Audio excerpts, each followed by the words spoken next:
AIMIM के इन 4 लीडरों में असदुद्दीन ओवैसी, अकबरुद्दीन ओवैसी, इम्तियाज़ जलील और अख्तर उल ईमान, ज़्यादा सेकुलर आप किसको मानते हैं? जो नहीं लड़ रहे हैं, जो डर के चले जा रहे हैं, उनका भी शुक्रिया, उनको सलाम। कांटे गुल के साथ नहीं चल सकते हैं, बुजदिल खुल के साथ नहीं चल सकते हैं। कांग्रेस की सबसे बड़ी गलती क्या मानते हैं? इमरजेंसी लगाना या बाबरी मस्जिद का ताला खुलवाना? देखिए, मुसलसल दुश्मन जहाँ की निगहबानी में रहना है, जहाँ घड़ियाल रहते हैं उसी पानी में रहना है, तो आवाज़ तो उठानी है, वो कोई भी प्लेटफॉर्म क्यों ना हो। जिनको वहाँ की आवाम सपोर्ट कर रही है, वोट करिए। आप उनको बीजेपी की बी टीम कह रहे हैं और वहाँ की जो आवाम है उनको ही अपना लीडर मान रही है। तो सीमांचल का फैसला वहाँ की आवाम करेगी कि कौन उनका लीडर बनेगा। या तो उधर से जो सवाल था उसका जवाब इन 4 मिसरों में कि हर सितम का जवाब आएगा, देखना इंकलाब आएगा, अच्छे दिन का किए थे जो वादा, उनका दिन भी खराब आएगा, उनका दिन भी। जबकि कांग्रेस के असलाफ को अगर हम देखते हैं तो ज़रूरत पड़ने पर उन्होंने झीलें भरी हैं। आज की कांग्रेस ये हिम्मत क्यों नहीं कर पा रही? सोनिया गांधी, राहुल गांधी और मल्लिकार्जुन खड़गे, इन तीनों में सबसे बेहतर कौन कांग्रेस के लिए साबित हुए?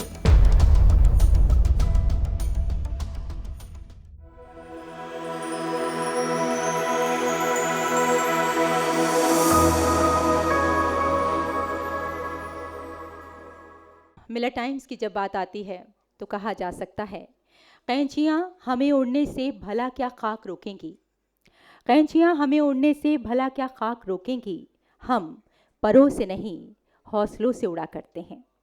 और ये मिलर टाइम्स के लिए कहा जा सकता है, जिसके अंदर जुर्रत है, जिसके अंदर हौसला है, आगे बढ़ने की चाह है। और अब इसी के साथ प्रोग्राम को आगे बढ़ाते हैं और अब उस आवाज़ को मैं आवाज़ दे रही हूँ जो अशार में भी सवाल उठाती है और अल्फाज में इंसाफ की बात करती है, मोहब्बत, हक और हकीकत को बड़ी बेबाकी के साथ बयान करती है। नौजवानों की धड़कन है, समाज की आवाज़ है। जी हाँ, बात कर रही हूँ आपके साथ जनाब इमरान प्रतापगढ़ी साहब की। बहुत शुक्रिया। उन्होंने कहा कि इस तरह हौसले आजमाया करो, मुश्किलें देखकर मुस्कुराया करो, 2 निवाले भले ही कम खाया करो, अपने बच्चों को लेकिन पढ़ाया करो। तो आपके सामने जनाब इमरान प्रतापगढ़ी साहब हैं, ज़ोरदार तालियों से उनका इस्तकबाल करें। बहुत शुक्रिया। और साथ ही मैं मिलर टाइम्स के बानी और मुल्क के बेहतरीन सहाफ़ियों में शुमार किए जाने वाले जनाब शम्स तबरेज़ साहब से भी गुजारिश करूंगी कि बराए करम आप भी तशरीफ़ रखें और उनके साथ एक बहुत ही कहना चाहिए बहुत ही अच्छी गुफ्तगू के लिए आप तैयार हैं। प्लीज़ जगह लीजिए आप भी अपनी। एक बार फिर मैं चाहूँगी कि उनके इस्तकबाल हो रहा है मिलर टाइम्स की जानिब से, जनाब प्रतापगढ़ी साहब का, उनका इस्तकबाल कीजिए। इमरान प्रतापगढ़ी हम सभी जानते हैं बहुत अच्छी आवाज़ के आप मालिक हैं और पार्लियामेंट में जब आप बोलते हैं तो अपनी बात रखने का जो आपके अंदर हौसला है, जो जुर्रत है, जो अंदाज़ है, वो लाजवाब है। तो आज उसी अंदाज़ के साथ आपके रूबरू हैं जनाब इमरान प्रतापगढ़ी साहब।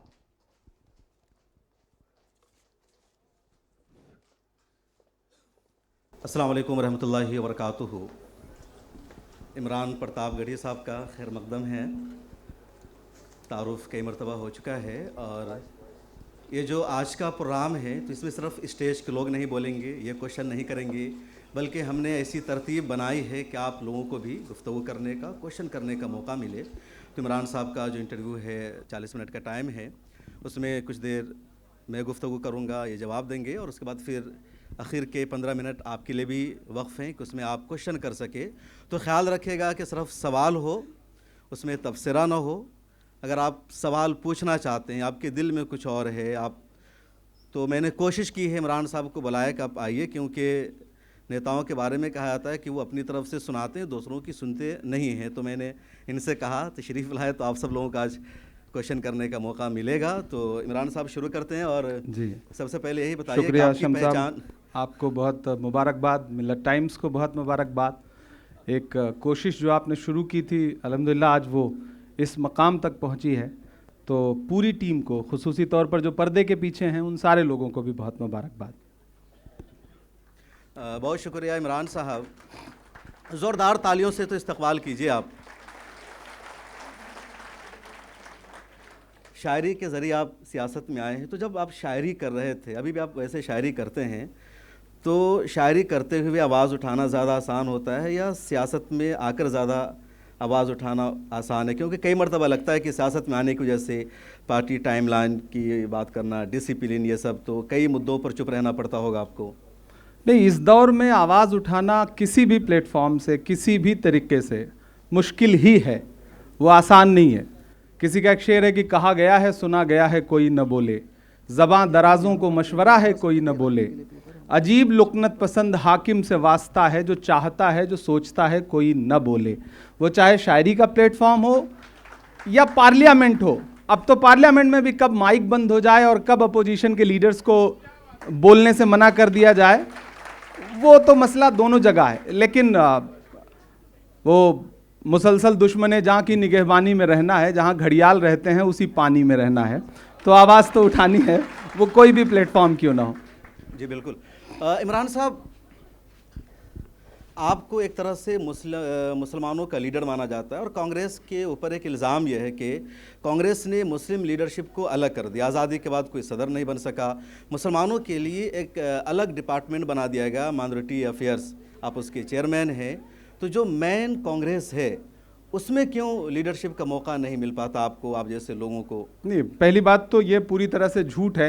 यहाँ सलमान खुर्शीद साहब बैठे हुए हैं, कांग्रेस वर्किंग कमेटी के मेंबर हैं, तारिक अनवर साहब हमारे कांग्रेस वर्किंग कमेटी के मेंबर हैं, बहुत सारे हमारे नासिर हुसैन साहब हैं, कांग्रेस वर्किंग कमेटी के मेंबर हैं। जो कांग्रेस की मेन बॉडी है उसमें तमाम मुस्लिम लीडरान हैं और माइनॉरिटी डिपार्टमेंट एक अलग डिपार्टमेंट है।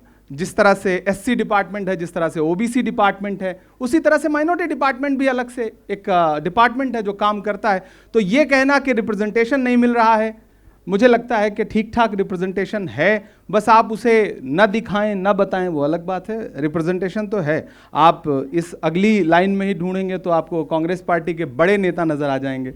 तो मैं इस बात से इत्तेफाक नहीं रखता। मैं माइनॉरिटी डिपार्टमेंट का हेड हूँ, कल को आगे अल्लाह ने चाहा तो कोई भी देखिए, अगर गुलबर्गा की गलियों से आकर के कोई दलित समाज का एक नेता हिंदुस्तान की सबसे बड़ी अपोजिशन की पार्टी कांग्रेस पार्टी का राष्ट्रीय अध्यक्ष बन सकता है, तो कोई भी बन सकता है, बिल्कुल बन सकता है। और अपना इरादा बड़ा रखिए, हौसला बड़ा रखिए, कोई भी बन सकता है। इमरान साहब, सोशल मीडिया पर आप एक्टिव रहते हैं, लगातार ट्वीट करते हैं, फेसबुक पर लिखते हैं, लेकिन जहाँ जहाँ बीजेपी की हुकूमत है वहाँ अगर मुसलमानों के साथ कुछ होता है तो आप बोलते हैं, आपके दूसरे लीडर्स भी बोलते हैं, लेकिन जहाँ आपकी सरकार है वहाँ कुछ होता है तो आप लोग खामोश हो जाते हैं, खा हिमाचल प्रदेश का मामला हो या कर्नाटक का मामला हो। दरअसल जहाँ जहाँ हमारी सरकारें नहीं हैं वहाँ हम सिर्फ बोल सकते हैं, कुछ करवा नहीं पाते हैं क्योंकि अपोजिशन को सुना नहीं जाता। जहाँ जहाँ हमारी सरकारें हैं वहाँ हम ट्विटर पे नहीं बोलते बल्कि चीफ मिनिस्टर से बात करते हैं ताकि काम हो सके। अब जैसे हिमाचल का मसला है, बहुत सारे लोगों के सवाल आएंगे कि हाँ हिमाचल में आपने क्या किया। संजौली मस्जिद का मसला था, वो इतना सेंसिटिव मामला था कि मैं ट्विटर पे और फेसबुक पर लिख करके कुछ भला नहीं कर सकता था। हालात ये थे कि वहाँ के वक्फ बोर्ड ने जब कोर्ट में जाने का फैसला किया तो वकील मिलना मुश्किल था, कोई खड़ा होने को तैयार नहीं था शिमला के हाई कोर्ट में। हम लोगों ने बात की, वकील से बात की, वकील को खड़ा किया और तब तक चुप रहे जब तक स्टे नहीं मिल गया। स्टे मिल गया, मैंने वीडियो जारी किया, मैंने बताया थे जो गुंडागर्दी कर रहे थे उसके सामने सरकार झुक गई, उनकी बातों को मान रहे हैं। नहीं, उनकी बातें की लाइट, बिजली, देखिए, पानी काट रहे हैं। बहुत सारी चीजें ऐसी होती हैं कि हम बोलेंगे तो कभी कभी अपना दर्द दुनिया के सामने कैसे रखें। उस मामले को कोर्ट में ले जाने वाले कोई दूसरे संगठन नहीं थे, हमारे अपने लोग हैं।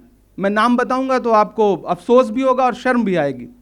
हमारे अपने लोग, किराएदारी का झगड़ा था आपस में दो मुसलमानों के बीच का, वो उस मुकदमे को लेकर के नगर निगम में गए। बहुत सारी चीजें सड़क पर नहीं बताई जा सकती, माइक पर नहीं बताई जा सकती। उसकी जड़ में जो लोग हैं, बस अल्लाह माफ करे, अल्लाह खैर करे। कभी कभी लगता है कि हमारे अपनों को अक्ल सलीम कब आएगी। उस मुकदमे की जड़ में जो लोग हैं वो हमारे अपने लोग हैं, क्योंकि किराएदारी का झगड़ा था जो लोगों में, और बाद में दूसरों को मौका मिला। लोग तैयार बैठे हैं, आप मौका देके देखिए, लोग तो तैयार बैठे हैं, हुकूमतें तो तैयार बैठी हैं, सिस्टम तैयार बैठा है। आप जरा सा आज भी आप बिहार से आते हैं, मैं उत्तर प्रदेश से आता हूं, आप थानों में चले जाइए, 90% आपके मुकदमे किससे हैं? पुलिस को मौका कौन दे रहा है? पुलिस तो तैयार बैठी है आपको पकड़ने के लिए, आपको बर्बाद करने के लिए, आपको कोर्ट में घसीटने के लिए, लेकिन जड़ में कौन है? सबसे ज्यादा मुखबिर कहां पाए जा रहे हैं? बुलडोजर की बात मतलब बुलडोजर की मुखालफत ये हो रही गुस्सा है, लगातार। ये गुस्सा है मेरा मतलब। बिल्कुल आपकी बात सही है। बुलडोजर सिर्फ यूपी में नहीं चल रहा है या उत्तराखंड में, बल्कि कर्नाटक में जहां आपकी सरकार है, वहां पिछले दिनों कई सौ मुसलमानों के घरों को उजाड़ दिया गया और ये बेंगलुरु में हुआ, और उनको दूसरी जगह रिहाइश भी नहीं दी गई कि कहीं और जाकर के वो बच सके। सिर्फ उसमें मुसलमान नहीं थे, मैं इत्तेफाक रखता हूं, बाकी जगहों पे बुलडोजर चलता है तो जश्न मनाया जाता है, फर्क सिर्फ बता रहा हूं। लेकिन जब बेंगलुरु में कुछ लोगों के घर उजाड़े गए, उसमें सारे समाज के लोग थे, कांग्रेस पार्टी के जनरल सेक्रेटरी ऑर्गेनाइजेशन वेणुगोपाल जी ने बाकायदा चीफ मिनिस्टर को फोन किया और उसके बाद उस फोन की जो बातचीत थी उसको ट्वीट किया और यह कहा कि यह गलत हुआ है, उनको कहीं और बसाया जाए, अगर इंक्रोचमेंट था भी तो हम जनता के घर उजाड़ने के लिए सरकार में नहीं आए हैं, कोशिश करिए कि उनको कहीं और बसाया जाए, और उस पर काम चल रहा है। कहीं घर तोड़ने पे जश्न मनाया जा रहा है और कहीं अगर सिस्टम ने कोई गलती की है तो उस पर लगाम लगाने के लिए आप एक दरवाजा है, वहां मैंने भी बात की लीडरशिप से, और उसके बाद वहां जमीर साहब हमारे जो मिनिस्टर हैं उन्होंने पुरजोर तरीके से आवाज उठाई, वो खुद हाउसिंग मिनिस्टर हैं, जमीर अहमद साहब कर्नाटका में हाउसिंग मिनिस्टर हैं। तो आप यकीन रखें हम लोग लगातार उस मामले को देख रहे हैं। इमरान साहब, कांग्रेस लगातार कमज़ोर होती जा रही, जो आपका गढ़ था, जो आपका वोट बैंक है, वो भी आपसे खिसकता जा रहा है, और ताज़ा मिसाल बिहार इलेक्शन की है। बिहार इलेक्शन में अगर हार मिली तो एक तरफ आप आरजेडी को कहेंगे कि आरजेडी की सरकार थी और लगातार अब वो सरकार से बाहर है, लेकिन कांग्रेस का जो गढ़ माना जाता था सीमांचल को, किशनगंज को, वहाँ भी आप लगातार हार रहे हैं। आपके पुराने एमएलएज शिकस्त खा रहे हो, एक नई पार्टी जो बहुत दूर से गई है वो वहाँ चुनाव जीत रही है। शम्स भाई, कांग्रेस कमज़ोर होती जा रही है, इससे ज़्यादा मैं ये कहूँगा कि संविधान को कमज़ोर किया जा रहा है, डेमोक्रेसी कमज़ोर होती जा रही है, और यह ख़तरा बड़ा है। और ख़तरा जाहिर सी बात है एक तरफ से नहीं आया है, चौतरफा हमले हैं, और इस लड़ाई को लड़ने के लिए एक अकेला आदमी खड़ा है जिसका नाम राहुल गांधी है, और पूरी मजबूती के साथ वो उस लड़ाई को लड़ रहा है। बिहार के इलेक्शन में, किसी भी इलेक्शन में हार जीत का सिर्फ एक दो फैक्टर नहीं होता, बहुत सारे फैक्टर होते हैं। कभी कभी आप समीकरण नहीं साध पाते, कभी आप अच्छे टिकट बांटने के बाद इलेक्शन मैनेजमेंट में चूक जाते हैं। लेकिन आप याद करिए कि जिस समय एसआईआर शुरू हुआ था, सबसे पहले वोट चोरी के खिलाफ राहुल गांधी जी ने पूरे बिहार का दौरा किया, पूरे बिहार में मूवमेंट खड़ा किया, और उसके बाद जो माहौल बना था उससे लग रहा था कि इलेक्शन बहुत शानदार रहेगा। बाद में अलायंस को लेकर के थोड़ा सा दिक्कतें आईं, लेकिन जिस सीमांचल का आप जिक्र कर रहे हैं वहाँ पिछली बार हम अमौर और बहादुरगंज 2 सीटें नहीं जीत पाए थे, हम इससे इत्तेफाक रखते हैं। हम इस बार भी वही दो सीटें नहीं जीत पाए। किशनगंज, लेकिन जो सिंबोलिज्म है किशनगंज, हम किशनगंज की सीट पिछली बार भी जीते थे, हमने इस बार ज्यादा मार्जिन के साथ उस सीट को जीता। तो जिनको वहाँ की आवाम सपोर्ट कर रही है, वोट कर रही है, आप उनको बीजेपी की बी टीम कह रहे हैं, और वहाँ की जो आवाम है उनको ही अपना लीडर मान रही है। तो सीमांचल का फैसला वहाँ की आवाम करेगी कि कौन उनका लीडर बनेगा, या कांग्रेस करेगी, आप करेंगे? किसी भी जगह का फैसला वहां की आवाम करेगी। वहां की आवाम ने फैसला किया है, किशनगंज का सांसद कांग्रेस पार्टी का है, डॉक्टर जावेद साहब वहां के सांसद है, तारिक अनवर साहब कटिहार के सांसद हैं, पूर्णिया के सांसद पप्पू यादव हैं, ये 3 सांसद तो कांग्रेस पार्टी के हैं। लेकिन तो आप देखिए हो क्या रहा है ना, भाजपा को पता है कि आने वाले दिनों में बंगाल का चुनाव है जी, तो कभी कभी छोटी सी जीत को बहुत बड़ी करके दिखाओ ना, मीडिया का खेल है वो। बाकी सियासत में चुनाव लड़ने का सबको हक है, लोग लड़ें। अभी जो इलेक्शन होगा 2026 में आसाम, बंगाल, केरला, और आपको केरला का प्रभारी भी बनाया गया है, तो आपको क्या लगता है कांग्रेस कहाँ अच्छा परफॉर्मेंस करेगी इस बार? नहीं, हमें पूरा यकीन है कि केरला में यूडीएफ एक तरफा थंबिंग मेजॉरिटी के साथ सरकार बनाने जा रही है। एक तरफा लोकल बॉडी इलेक्शन का रिजल्ट आप उठा के देख लीजिए, बहुत शानदार रिजल्ट है, और जितने सर्वे आ रहे हैं उसमें यूडीएफ सरकार बनाने जा रही है। इसमें आईयूएमएल हमारे साथ है। हम तमिलनाडु में 100% हमारी सरकार फिर से रिपीट होगी अलायंस की। असम हमारे लिए चैलेंज है और कांग्रेस पार्टी उसको उस चैलेंज को पूरी मजबूती के साथ ले रही है। प्रियंका गांधी जी को वहां स्क्रीनिंग कमेटी का चेयरमैन बनाया गया है। असम में एक और चैलेंज है AIUDF, मौलाना बदरुद्दीन अजमल की पार्टी। पिछली बार आप दोनों आपस में मिलकर चुनाव लड़ रहे थे, इस मरतबा अलायंस होगा आपका उनके साथ? नहीं, अलायंस लोकसभा में टूट गया था और उस टूटने का अंजाम आपने देखा था। तो इस मरतबा का मतलब अलायंस करना नहीं करना? मुझे नहीं लगता कि अलायंस के जिस तरह से कांग्रेस पार्टी वहां मजबूती के साथ अकेले अपोजिशन बन के खड़ी है और मुद्दों पर खड़ी है, गौरव गोगोई जिस तरह से शानदार काम कर रहे हैं, मुझे पूरा भरोसा है कि गौरव गोगोई तो आने वाले AIUDF वक्त में वहां चीफ मिनिस्टर रहेंगे। इमरान भाई, आपको AIMIM के साथ अलायंस करने में दिक्कत है, UDF के साथ क्या दिक्कत है? क्या आप दोनों को भी एक विचारधारा की पार्टी समझते हैं? मैं प्रैक्टिकली, मैं तो लोगों से अक्सर आप घुमा फिरा के जिस सवाल पे ले जाना चाहते हैं, मैं उस सवाल पे आपसे सवाल पूछता हूं कि जो आज अलायंस के लिए कहते हैं कि कांग्रेस हमसे अलायंस कर ले, हमारा उनसे सवाल है कि वो अलायंस छोड़ के गए क्यों? वो तो 35 साल अलायंस में थे ना, 35 साल अलायंस में थे, जब मलाई काटने के दिन थे, जब सरकारें थीं। 2013 में वो अलायंस छोड़ के गए क्यों? इस सवाल का सही जवाब दे दें, फिर हम सोचेंगे कि अलायंस में लेना है। अलायंस खत्म किया? नहीं, आप जर्नलिस्ट हैं, आप बताएं ना, आपको क्या हम क्यों खत्म करेंगे? क्यों लगता है क्यों हम क्यों खत्म करेंगे? और आपको लगता होगा अभी जाकर के अभी हालिया दिनों में एक बाई इलेक्शन हुआ था, वहां पर जिस सीट से अजरुद्दीन साहब पिछले चुनाव में, तो आपकी पार्टी को सपोर्ट किया उन्होंने, तो आप क्यों कह रहे हैं कि वो अलायंस में नहीं है? तो मतलब हैदराबाद हमारे चीफ मिनिस्टर के हाथ से, हैदराबाद मुझे आप बताओ ना, हमारे चीफ मिनिस्टर के हाथ से खजूर खा करके अफ्तारी कर रहे हैं और आप कह रहे हो कि अलायंस में नहीं है। तो आपके चीफ मिनिस्टर खजूर खिला रहे हैं और आप बिहार में दूसरी जगहों पर कह रहे हैं कि वो बीजेपी के से मिले हुए हैं, तो आखिर ये डिफरेंस क्यों है? हम तो देखिए, हम तो कभी कभी आंकड़े उठा के रख देते हैं। अभी बाई इलेक्शन हुआ, अकोट में उनके 5 कॉरपोरेटर बीजेपी के साथ उन्होंने अलायंस किया, अचलपुर में उन्होंने शिंदे के साथ अलायंस किया। अब बहुत सारे लोग यहाँ सोशल मीडिया की एक झूठी खबर देख के कहेंगे कि नहीं, मालेगांव में तो कांग्रेस पार्टी ने बीजेपी से अलायंस कर लिया। ये झूठ है, आपको बता दूं। मालेगांव में इस्लाम पार्टी के 35 कॉरपोरेटर जीते हैं, कांग्रेस पार्टी के सिर्फ 3 कॉरपोरेटर जीते हैं। तो ये झूठ फैलाया गया। तो मैं कभी कभी आंकड़े उठा के रख देता हूं। राजनीति में हमसे सवाल करेगी मीडिया, हमसे किसी ने पूछा कि भाई उनको अलायंस में आप कब ले रहे हैं, तो हमने कहा भाई आप बताइए कि वो अलायंस छोड़ के गए क्यों। बिल्कुल।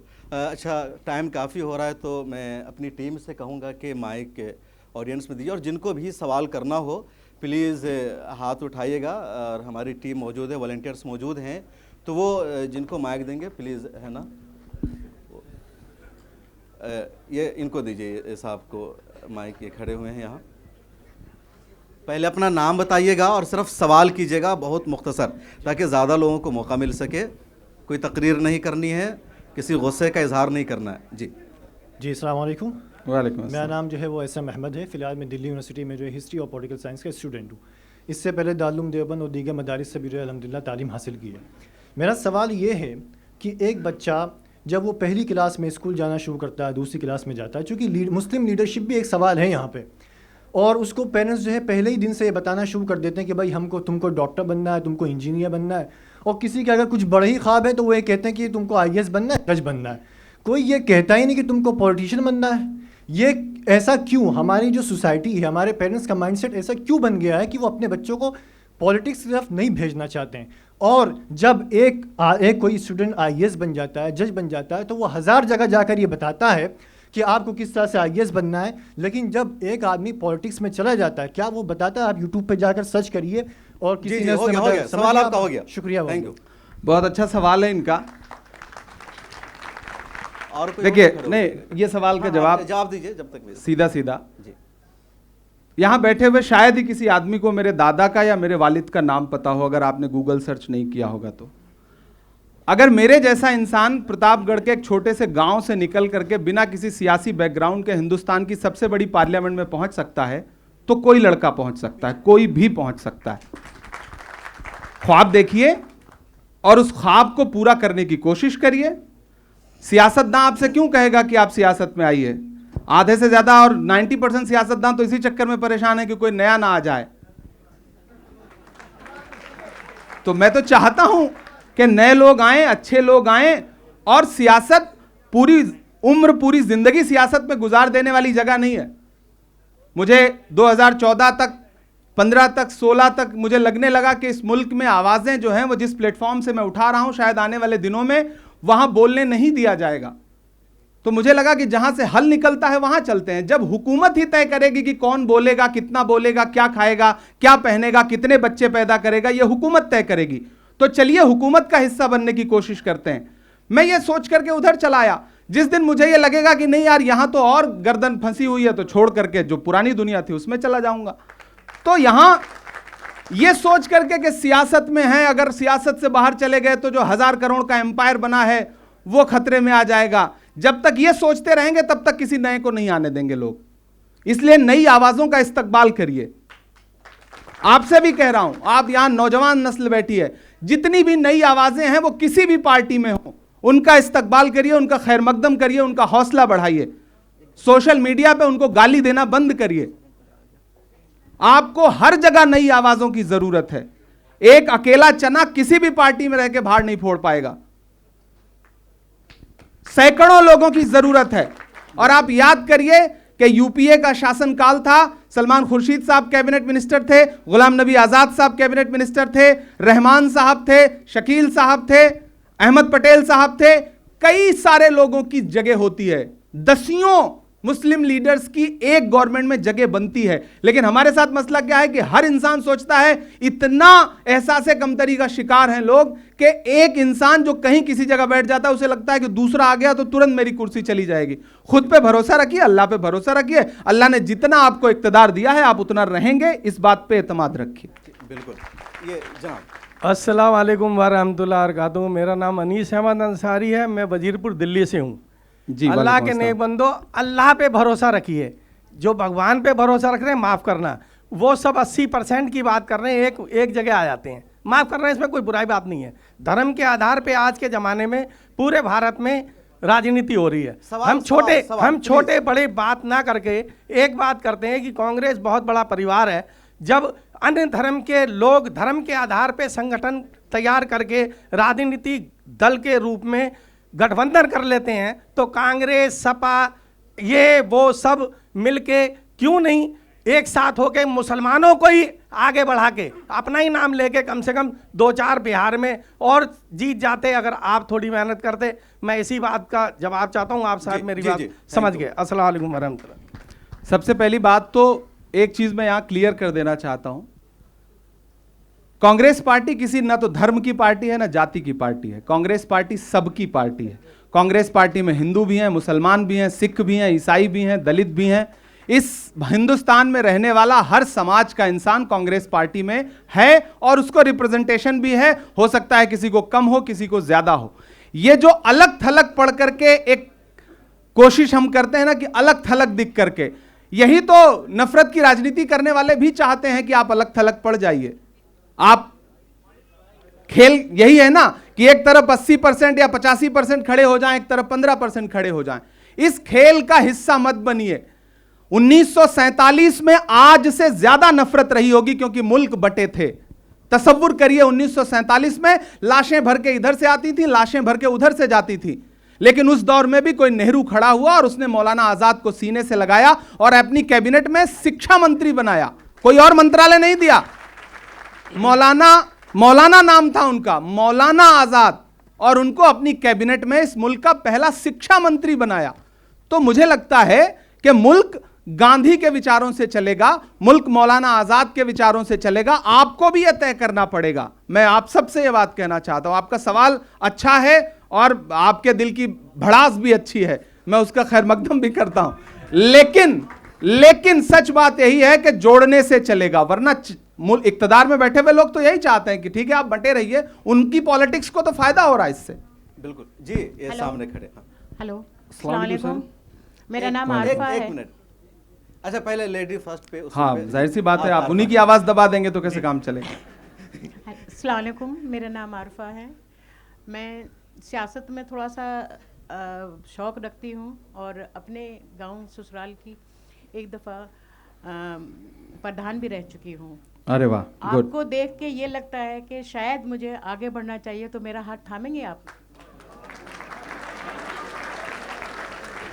बिल्कुल, आप मेरी बड़ी बहन की तरह हैं, मेरी माँ की तरह हैं। आपको जब भी आपके कदम लड़खड़ाएंगे आप मुझे बताइए, मैं आपको हर तरह से बेटे की तरह, भाई की तरह सहारा देने को तैयार हूं। और आपकी पॉलिटिक्स में आपको जहां भी जरूरत लगे आप मुझे हुक्म दीजिएगा, मैं आपकी मदद करने को तैयार हूं। जी बिल्कुल। जी भाई आप अपना सवाल जी। अस्सलाम वालेकुम सर, मेरा नाम जावेद खान है और मैं मेवात हरियाणा से हूँ। सर, आपकी शायरियों ने हमें हमेशा हौसला दिया है, लेकिन आज एक सवाल उस सांसद से है जो कौम के भविष्य का जिम्मेदार है। अल्पसंख्यक अध्यक्ष के नाते क्या आप कौम को यह यकीन दिला सकते हैं कि आपकी पार्टी हमें सिर्फ किसी दूसरी पार्टी के डर से नहीं बल्कि हमारे संवैधानिक हिस्सेदारी के वादे के साथ आगे लेकर चलेगी, और कैसे? जी अच्छा सवाल है आपका। मैं आपको भरोसा दिलाता हूं, मैं माइनॉरिटी डिपार्टमेंट का अध्यक्ष हूं, लेकिन आपकी जानकारी के लिए बता दूं कि कांग्रेस पार्टी के माइनॉरिटी डिपार्टमेंट के अध्यक्ष सिर्फ मुसलमान ही नहीं होते, अर्जुन सिंह साहब माइनॉरिटी डिपार्टमेंट के अध्यक्ष रह चुके हैं। कांग्रेस पार्टी के माइनॉरिटी डिपार्टमेंट के अध्यक्ष अर्जुन सिंह जी रह चुके हैं। तो उसको, और माइनॉरिटी का मतलब सिर्फ मुसलमान नहीं होता, माइनॉरिटी में 6 कम्युनिटीज हैं, सिख भी हैं, बौद्ध भी हैं, जैन भी हैं, पारसी भी हैं। और मुझे खुशी है कि मैंने अपने डिपार्टमेंट में सारे लोगों को उस तरह से कोशिश भी की है रिप्रेजेंटेशन देने की। मैं आपको भरोसा दिलाता हूं, और यह भरोसा मैं कांग्रेस पार्टी की तरफ से दिलाता हूं। कांग्रेस पार्टी का जो संविधान है वो ये भरोसा दिलाता है, और कांग्रेस पार्टी की लीडरशिप ने, गांधी परिवार ने हमेशा यह भरोसा दिलाया। और आप मेवात से हैं, मेवात में तो महात्मा गांधी ने जाकर के आपको यह भरोसा दिलाया था कि इस मुल्क में आप बराबर के हिस्सेदार हैं और आपके लिए हमेशा यह मुल्क उस तरह से खड़ा रहेगा। तो मुझे लगता है, और मेरा ख्याल है, मिराज साहब का एक शेर है कि जिंदा रहना है तो हर सांस हुकूमत से न मांग, असल मुंसिफ है खुदा रहम अदालत से न मांग, जिंदगी भीख अगर है तो न मिलना बेहतर, और अगर हक है तो फिर इतनी शराफत से न मांग। छीनिए, अपनी हिस्सेदारी दिखाइए। पॉलिटिकल पार्टियों में भी रह करके अपनी हिस्सेदारी के लिए लड़ना पड़ता है। हम लोग लड़ रहे हैं, लड़ेंगे, अपने लिए भी हक छीनेंगे, आपके लिए भी हक छीनेंगे। एक आखिरी सवाल ले लें। मैं सलीम बेग साहब है, आरटी एक्टिव। जी मैं ये जानना चाहता हूँ, 11 सालों से पिछले कांग्रेस डिफीट में गई, पूरा देश डिफीट में गया, कानून बदल दिए गए, बहुत सारी धाराएं इस तरह की नाफिज कर दी गई जो एक तरीके से तलवार है। तो क्या, अच्छा उधर फिर राहुल गांधी आवाज़ उठा रहे हैं, इसमें कोई दो राय नहीं, लेकिन उनकी आवाज़ को कोई सुन नहीं रहा पब्लिक के अलावा। तो क्या कांग्रेस पार्टी धरना प्रदर्शन, भूख हड़ताल, जेर भलो आंदोलन ऐसा करेगी? जबकि कांग्रेस के असलाफ को अगर हम देखते हैं तो ज़रूरत पड़ने पर उन्होंने झीलें भरी हैं। आज की कांग्रेस ये हिम्मत क्यों नहीं कर पा रही? बहुत अच्छा सवाल है आपका। आपका यह कहना कि नए नए कानून ला दिए गए और जुल्म किया जा रहा है, आप अंदाज़ा लगाइए कि किस तरह की हुकूमत है कि वो इस देश के लीडर ऑफ अपोजिशन तक की बात सुनने को तैयार नहीं है, तो आम आदमी की बात क्या सुनेगी, गरीबों की बात क्या सुनेगी। लेकिन इसका यह मतलब नहीं कि हम लड़ाई से हट जाएं। आप आने वाले वक्त में हारे या जीते ये तय नहीं होगा, तय ये होगा कि लड़ा कौन, खड़ा कौन था। कम से कम मुझे इस बात की खुशी है और इस बात पे फख्र भी है कि जब राहुल गांधी को यह महसूस हुआ कि इस मुल्क में नफरतों की आग चारों तरफ लगी हुई है, तो वो घर तो नहीं बैठे हैं। वो वही राहुल गांधी हैं जो कन्याकुमारी से कश्मीर तक 4000 किलोमीटर पैदल चले, बस एक नारा लगाते हुए, नफरत छोड़ो भारत जोड़ो। मैं उनके साथ चला हूं। मेरा ही एक शेर है कि जो हर जालिम से टकराएगी वो आंधी बनाऊंगा, नए अंग्रेज आए हैं नया गांधी बनाऊंगा। तो जेल भरने की जरूरत पड़ेगी तो जेल भी भरेंगे, जेल जाएंगे, जेल जा रहे हैं। आप राहुल गांधी की सदस्यता तक ले ली गई, आप सोचिए, मेंबरशिप ले ली गई लोकसभा की, फर्जी और फालतू के मुकदमे से। तो लड़ तो सब रहे हैं, कुर्बानी तो सब दे रहे हैं। 55 घंटे बुला करके ईडी ने पूछताछ की, राहुल गांधी कहीं भाग के गए क्या? और कांग्रेस पार्टी के लीडर्स लड़ रहे हैं। जो नहीं लड़ रहे हैं, जो डर के चले जा रहे हैं, उनका भी शुक्रिया, उनको सलाम। कांटे गुल के साथ नहीं चल सकते हैं, बुजदिल खुल के साथ नहीं चल सकते हैं। रस्ते में जो छोड़ गया उसे जाने दो, सब राहुल के साथ नहीं चल सकते हैं। तो एक नई कांग्रेस बन रही है और जो खड़े हैं वो बदलेंगे भी, निजाम भी बदलेगा। मायूस मत होइए, आप तो इस बात पे ईमान रखते हो ना कि मायूसी कुफ्र है। बिल्कुल शुक्रिया। मुझे लगता है कि वक्त हो गया है। बस एक सवाल मेरा रह गया, 1 मिनट। ओके ओके, मौका मिलेगा तो इस सब बात लोगों पे को। आपको मौका मिल जाए कि आप प्रतापगढ़ से हो, आप मेरे घर आकर के सवाल पूछ लेना। एक मिनट, इमरान साहब एक सवाल मेरा ये था वो कि यही देंगे, जो वो- मेन स्ट्रीम की पॉलिटिक्स है, सियासत है, आप शायर भी हैं, मुसलमान भी हैं, तो मेन स्ट्रीम की सियासत करना कांग्रेस में रहते हुए कितना मुश्किल होता है आपके लिए? देखिए, दो तीन बातें। मेरी बहुत ज्यादा लंबी जिंदगी नहीं है सियासत की। अक्सर एक बात कहा जाता है ना कि पार्टी लाइन, या सलमान साहब बैठे हैं और मैं बैठा हूं, दो, एक हमारे बुजुर्ग और एक मैं बहुत नौजवान। जी। मैं पिछले 3 साल से देश की पार्लियामेंट में हूं और मेरा खुदा गवाह है कि मैंने पहली स्पीच की तो वो इलाहाबाद यूनिवर्सिटी, अलीगढ़ यूनिवर्सिटी, जामिया मिल्लिया इस्लामिया, इन यूनिवर्सिटीज़ में जो फीस वृद्धि हुई थी, जो फी बढ़ाई गई थी, उसके खिलाफ की, और जो टॉर्चर किया था पुलिस ने, जो बदमाशियां की थी, उसके खिलाफ की। मेरी पार्टी ने कभी नहीं पूछा। वक्फ की स्पीच आपको याद होगी, मैं खड़ा होकर बात कर रहा था, मैंने 15 मिनट की स्पीच की, और उस स्पीच के बाद चाहे वो मैडम गांधी जी हों या राहुल जी हों या पार्टी का कोई भी नेता हो, उसने अलग से प्रशंसा की, अलग से तारीफ की।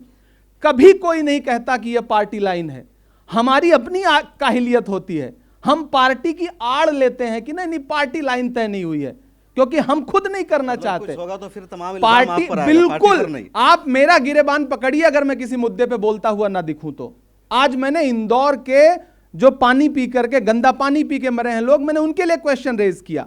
आपको भी अलग थलग नहीं पड़ना है। ये अगर आप तवक्को करते हो कि राहुल गांधी उत्तराखंड के दीपक के लिए आवाज उठाएं, जो एक मुस्लिम दुकानदार के लिए खड़ा हो गया था, तो फिर वो भी तो तवक्को। मैं यहां आने से पहले क्रिश्चियन कम्युनिटी के 50 लोगों के डेलीगेशन से मिलकर आया हूं, उन पर भी जो जुल्म सितम हो रहा है उसको भी सुनकर के पलकें गीली हो जाएंगी। जुल्म सितम सब पर हो रहा है।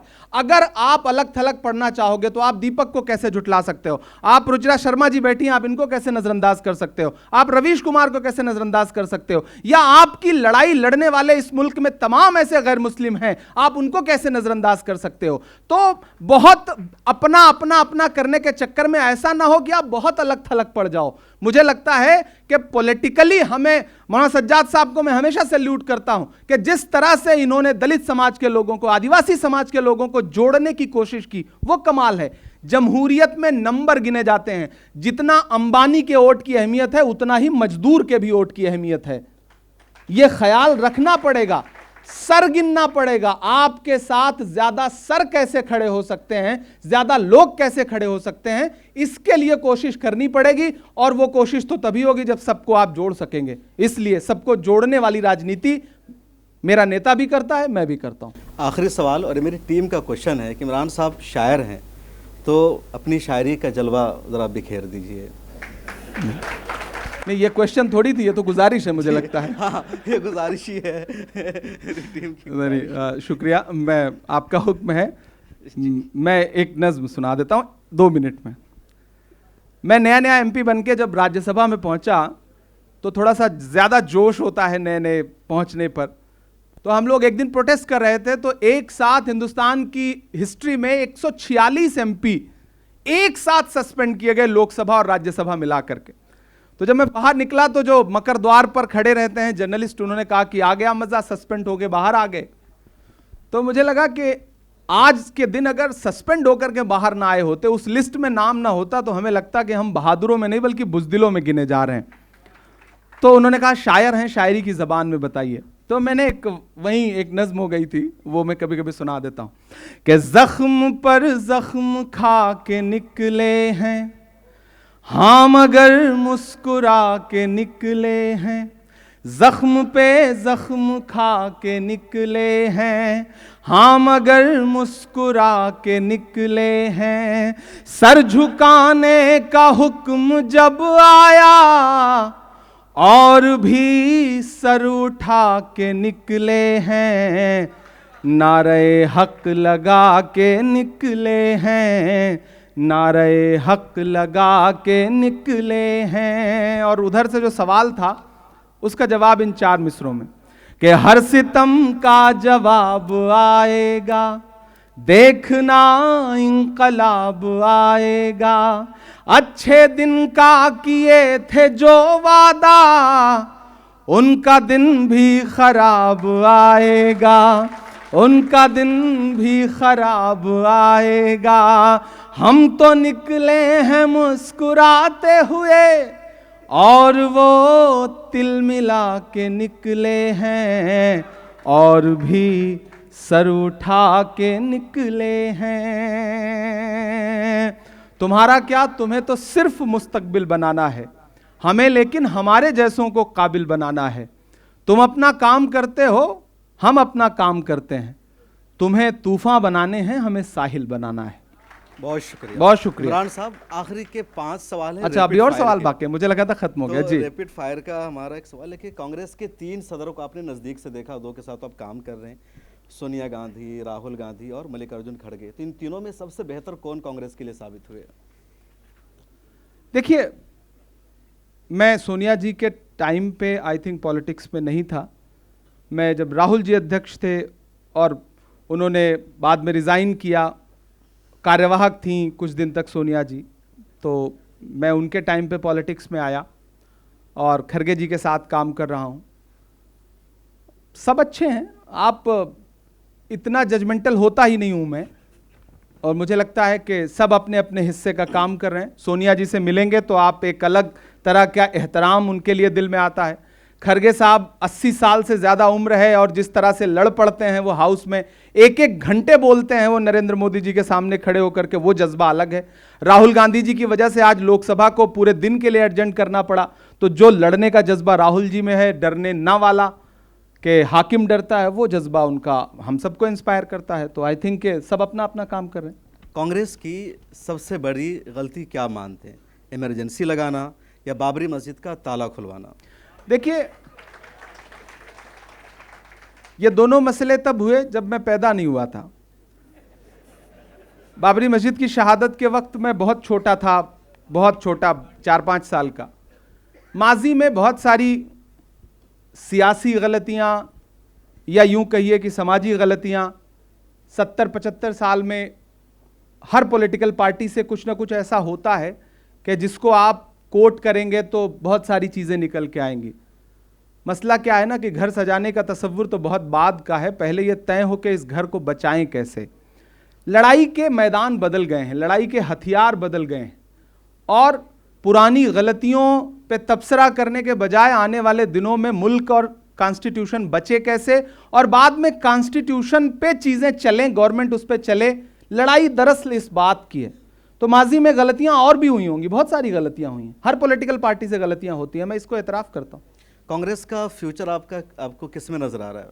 राहुल गांधी में या प्रियंका गांधी में? दरअसल वहां ये लड़ाई ही नहीं है, ये तो मीडिया को, और मुझे अच्छा लगता है कि मीडिया इस पे बहस करे। मीडिया के वो नफरती चिंटू जो हैं, जिनको कोई काम नहीं है, जो दिन भर राहुल गांधी को कोसते रहते हैं, कम से कम इसी बहाने ये वाली डिबेट लेकर के आते हैं कि नहीं नहीं अब देखिए फ्यूचर कौन है।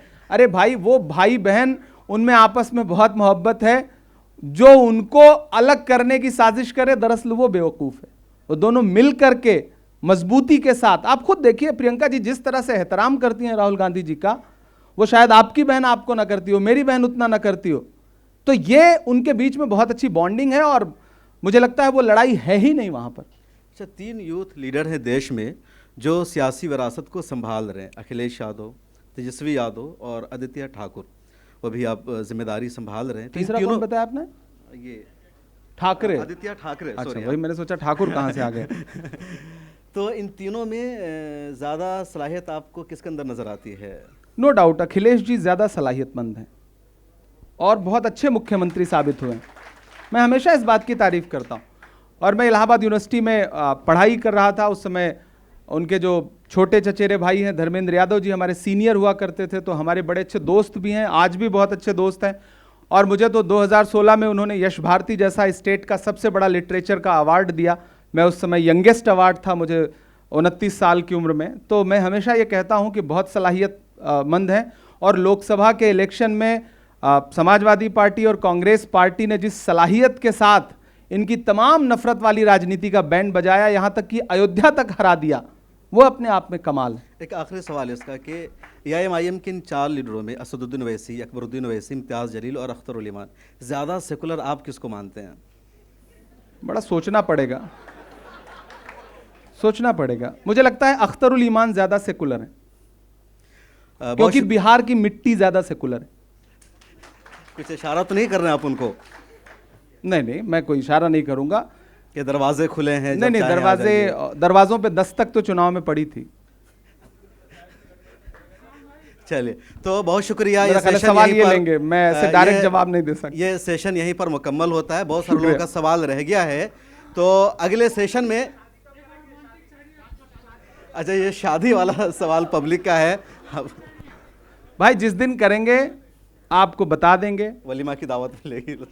ये तय नहीं कर सकते कि दावत में बुलाएंगे कि नहीं, क्योंकि दावत करूंगा या नहीं, मैंने तो सोच रखा है कि चुपचाप किसी दिन मदीने में जा करके जिससे निकाह करना होगा उससे भी कहूंगा मदीने में चलो, वहीं जा करके निकाह करके फिर आपको बताएंगे कि हाँ आज शादी कर ली है।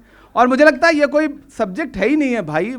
राहुल गांधी जी की अभी तक शादी नहीं हुई, सलमान खान की नहीं हुई है, बहुत बड़े बड़े लोग पढ़े हैं, आप उनसे सवाल पूछो फिर मेरा नंबर आएगा।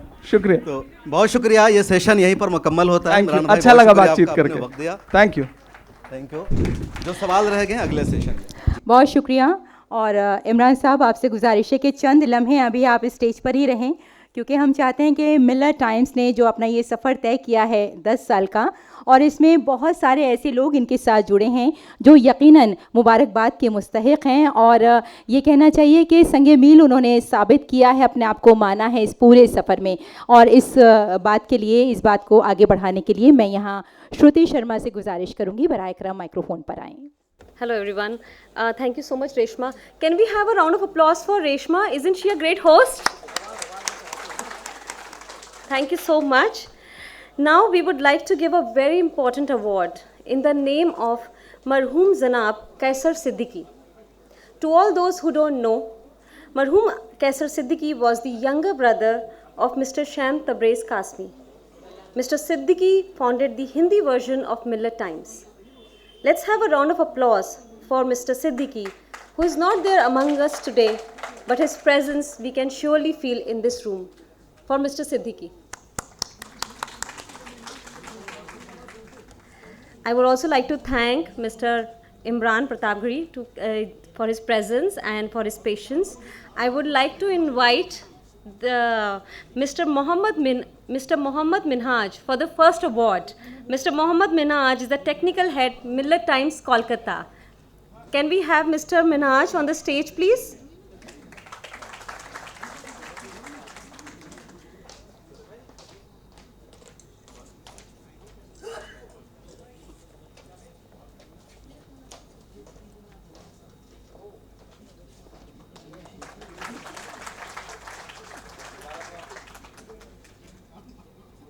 Thank you, Mr. Minhaj, for all the work that you do for Millet Times. The next award goes to Mr. Maulana Luqman Dawa. He is the social activist and businessman.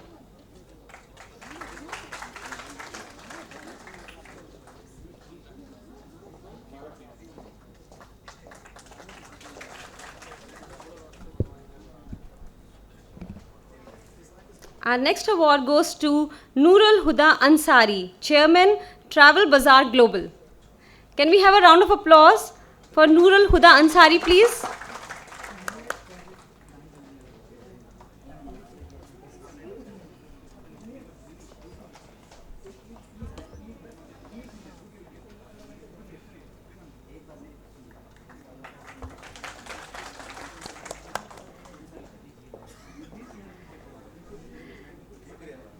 Thank you so much, Mr. Imran Pratapgiri. Thank you so much, Shams Tabriz. Thanks a lot.